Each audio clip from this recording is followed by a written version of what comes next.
Ahorita edito. Primero lo editamos. Está bien.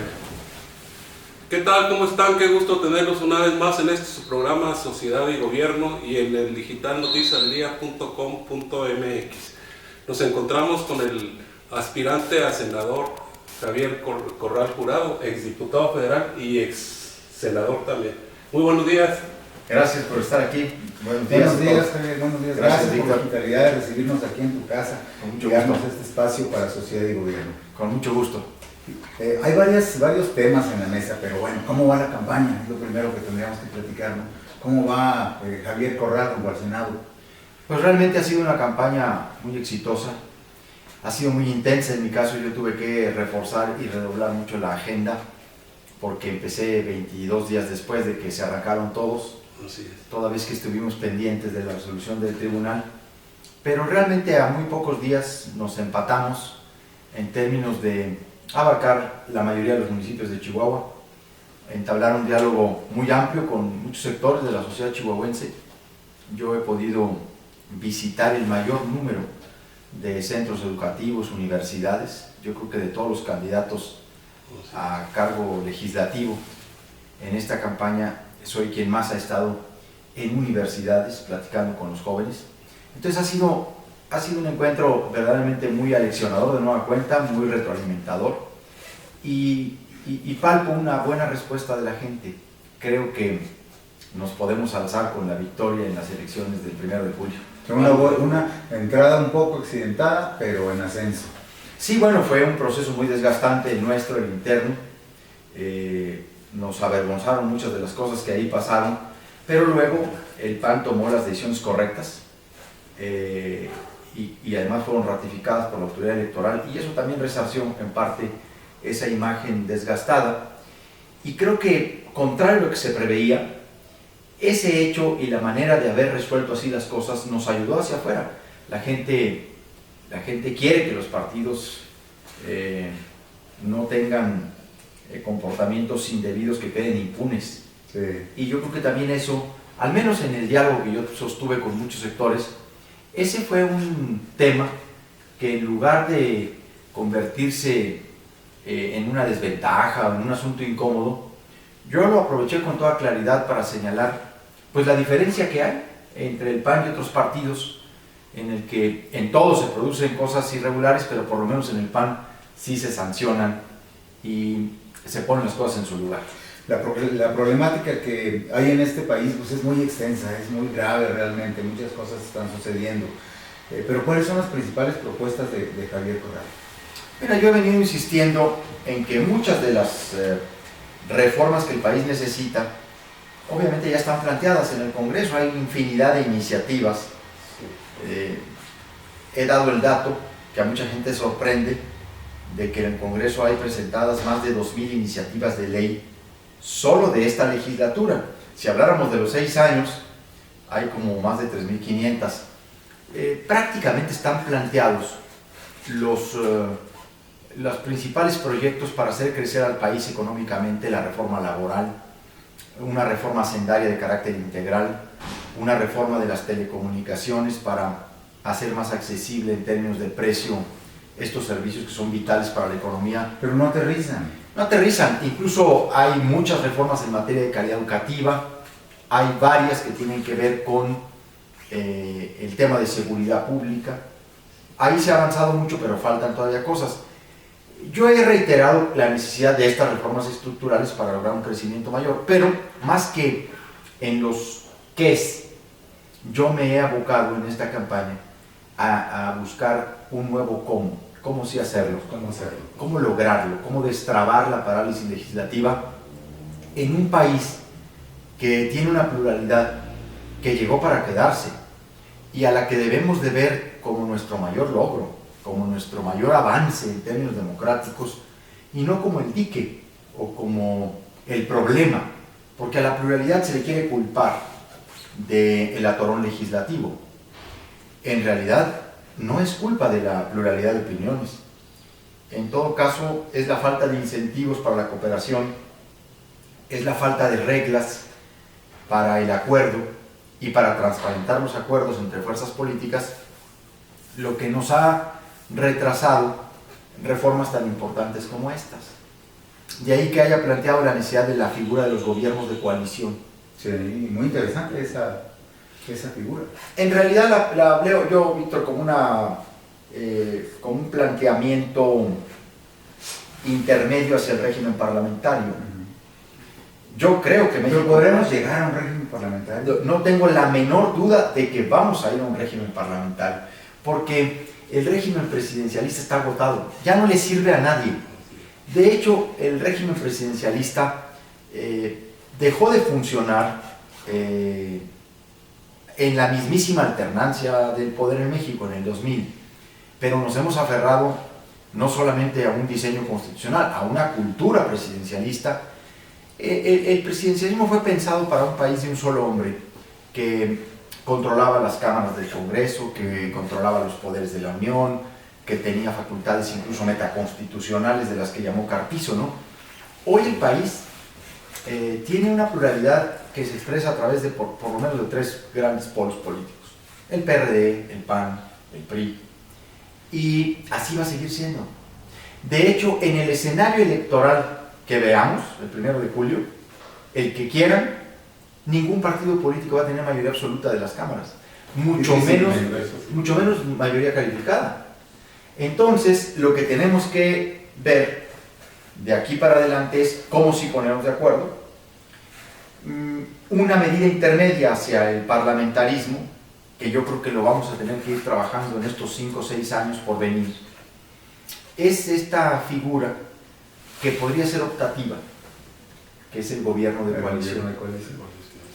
No es otra cosa más que la posibilidad de que el presidente o presidenta que llegue tenga la opción de caminar a un mayor ritmo, a una mayor velocidad que la que actualmente ha caminado Calderón o Fox o Zedillo, que no tuvieron mayoría en las cámaras, y en donde puede celebrar un convenio con el Congreso para ciertas reformas con ciertas características, se pactan votos a cambio de la ratificación de una parte del gabinete, de la mitad del gabinete o de todo el gabinete. Incluso se pacta a cierto tiempo, ¿no? Puede ser a 1 año, a 2 años, a 3 años, puede ser por todo el sexenio. Miren, los chilenos tuvieron una ley similar, no le llamaron gobiernos de coalición, pero establecieron un pacto de unidad nacional, un cierto periodo de paz, a través de una ley de concertación, que incluso admitió diferentes corrientes, democristianos, socialdemócratas, hasta comunistas, etc., y de ultraderecha en algunas ocasiones. Esa ley se pensó para 4 años, duró 22. Duró 22. Si se ha logrado establecer convenios o apoyos o coaliciones entre partidos aquí localmente, cuando fuiste candidato a gobernador, PAN-PRD, fue una unión que dio mucho de qué hablar, pero que fue de cierta manera exitosa, sí, la que se logró llevar a la gobernatura, a la presidencia municipal a Juan Blanco. Y bueno, en este contexto, el impulso que le vas a seguir dando a esta idea desde el Senado va a ser con todo, ¿no? Sí. De hecho, los gobiernos de coalición se diferencian de las alianzas electorales porque estos, primero, se establecen sobre una base programática. Las alianzas electorales son acuerdos de coyuntura fundamentalmente para enfrentar a un gran adversario electoral, ¿no? O a un adversario electoral autoritario, que es en el caso en el que se justifican que diferentes se unan en materia electoral. Lo que planteo yo en el gobierno de coalición es efectivamente que se pacten perfiles de quienes van a desarrollar las reformas, más que decir, ahí le van al PAN 2, al PRD 1, sí, o sea, y más que darle sus cuotas, a cada quien, perfiles, quién debe ser el secretario de Energía, qué características debe tener un secretario de Energía, un secretario de Hacienda, porque no es cierto eso de que todo el mundo sirve para todo. Pues definitivamente que no, ese modelo ya está agotado también. Está agotado porque responde al amiguismo, hombre. O sea, responde a que el pago de facturas no salen del mismo círculo para todo tipo de cargos. Eso no funciona, no le ha funcionado a ningún gobierno. Así es. Yo creo que lo vamos a tener que impulsar muy fuerte en el Senado.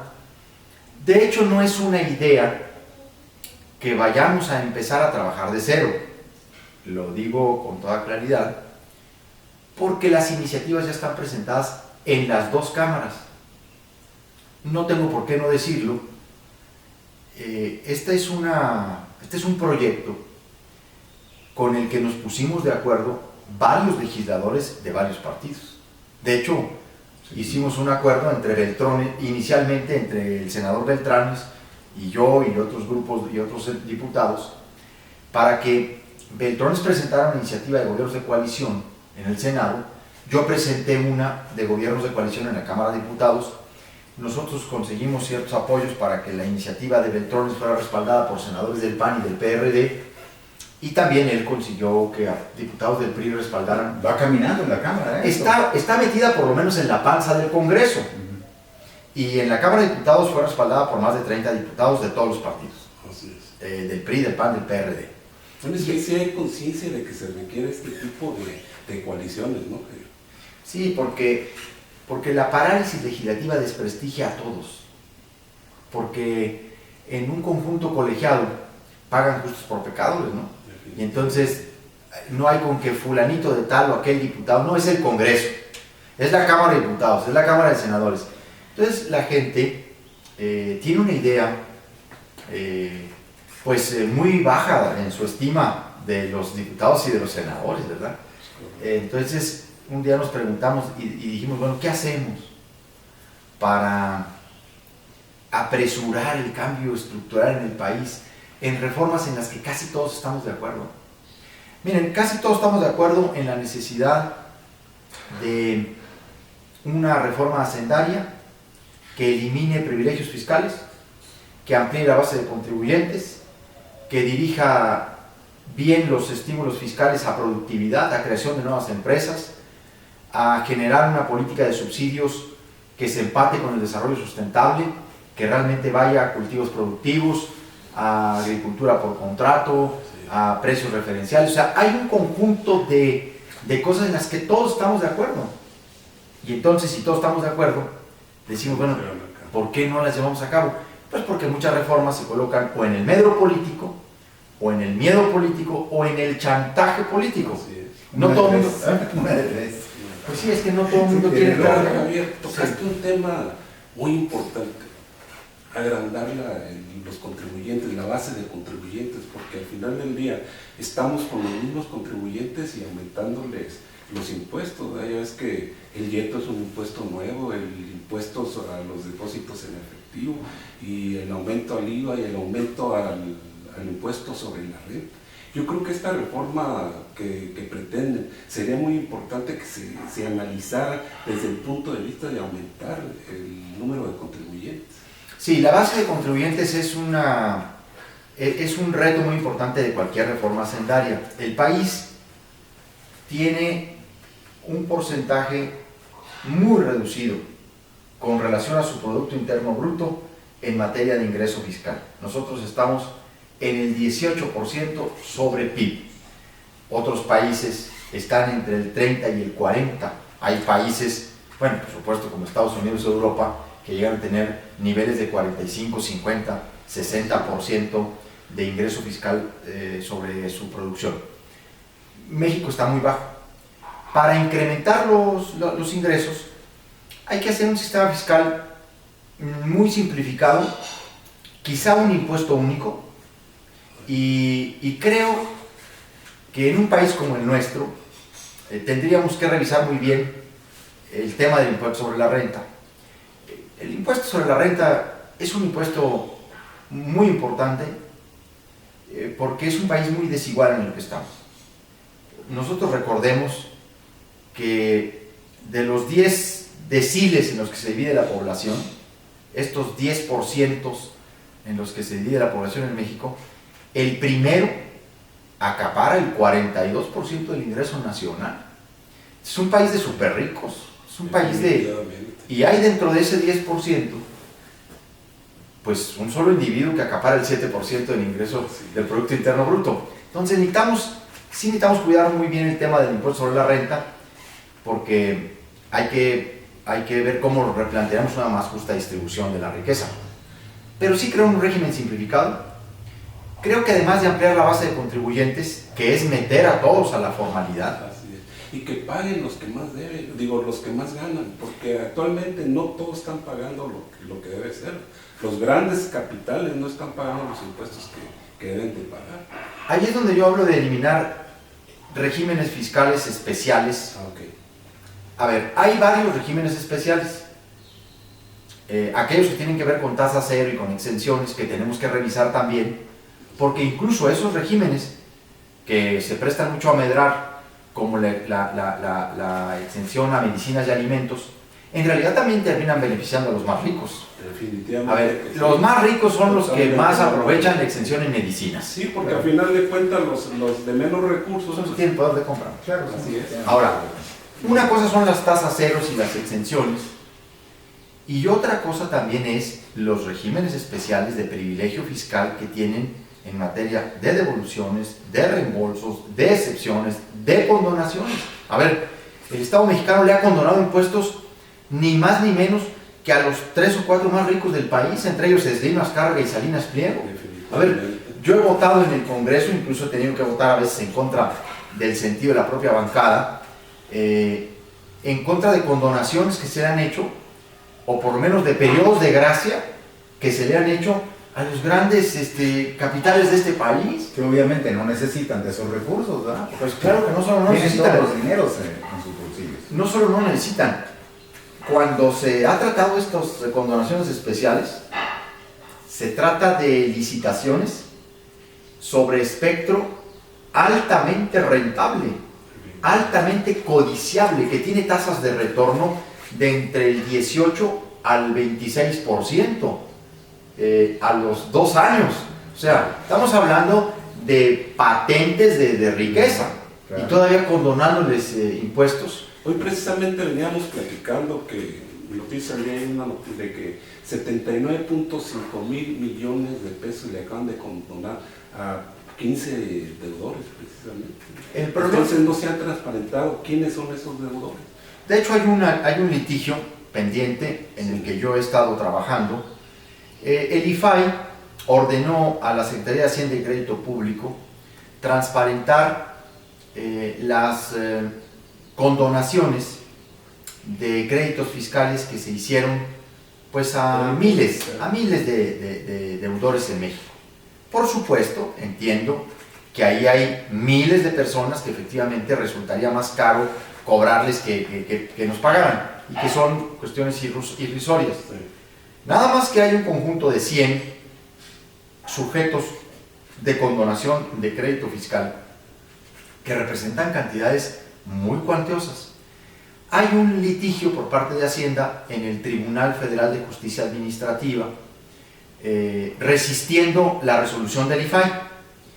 Sin embargo, debo decirles que recientemente la Suprema Corte de Justicia de la Nación ha resuelto que las resoluciones del IFAI no pueden ser revisadas por el Tribunal Federal de Justicia Administrativa. Por lo tanto, pronto sabremos de quién se trata, y pronto sabremos exactamente cuáles son los criterios y motivos de estas condonaciones.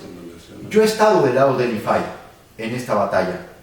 De hecho, yo tengo un punto de acuerdo en la Cámara de Diputados solicitando a la Secretaría de Hacienda y Crédito Público que deponga esa actitud, e incluso he llevado a un proyecto de dictamen que, increíble pero cierto, lo paró el PRI en la Cámara de Diputados, un proyecto de dictamen en donde se obliga, se reconoce al IFAI en su inatacabilidad y en sus sentencias definitivas. Lo paró el PRI.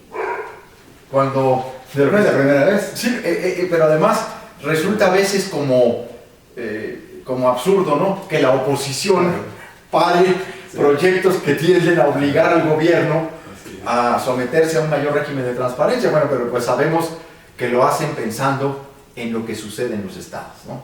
Sí, claro, pues es de alguna manera acotar la información. Claro. Javier, el tiempo de televisión es corto. Sí nos gustaría saber algo de tu especialidad, precisamente. Esta fusión Televisa y USACEL, tú de alguna manera te opusiste alguna vez, ¿no?